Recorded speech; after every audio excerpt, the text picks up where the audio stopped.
A retired bishop is questioning the role of the army during the brutal insurgency in northern Uganda. Bishop Ochola, who lost his wife to a landmine planted by the LRA, is a direct victim of the insurgency from one of Africa's most notorious occult groups. The retired Bishop of Kitgum Anglican Diocese has demanded that the International Criminal Court does not isolate investigations to the LRA, but extend it to the UPDF as well. But ICC should have investigated the situation of northern Uganda in its totality.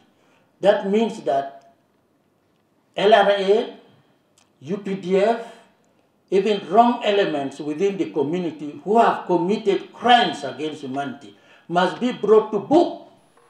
However, Army spokesperson Lieutenant Colonel Felix Kuleje says the timing of Ochola's remarks raise eyebrows and fears the man who should be preaching on the pulpit to the flock could be politicking. These remarks coming at this time, I'm afraid, will lose their credibility. And the one will take them to be politicking by the bishop, which I would be very reluctant to say. But he has been around in the public limelight. We have been discussing these issues in every fora. Why now? Konyi, a notoriously fickle figure, continues to hide in a remote swath cutting across 3 countries, the DR Congo, Sudan and Central African Republic. Though he has spent about 4 years without attacking Ugandan territory, his insurgency has changed locales, spreading terror in the DRC and parts of the Central African Republic.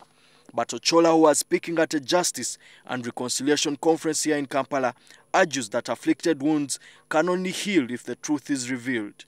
However, Kuleje says ICC Chief Prosecutor Moreno Campo did not find any compelling evidence against the army. Ochola also labeled President Museveni's pledge as he was campaigning in Acholi recently to compensate the victims of the war as mere rhetoric, an accusation Kuleje flatly rejects. Because political statement, you may favor 1 or 2 people. What about the people who have killed in Atia? What about those who were killed in Balonga? Who is going to pay for them?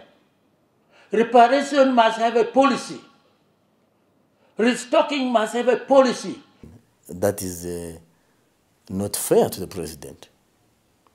The bishop himself is aware of individuals the president has assisted. Because indeed the state did not manage to give the protection should have given for some of the individuals that died during the war. Then he talks about the compensation. Konyi, along his top acolytes Okoto Diambo and Dominic Ongwen, were indicted for war crimes and crimes against humanity.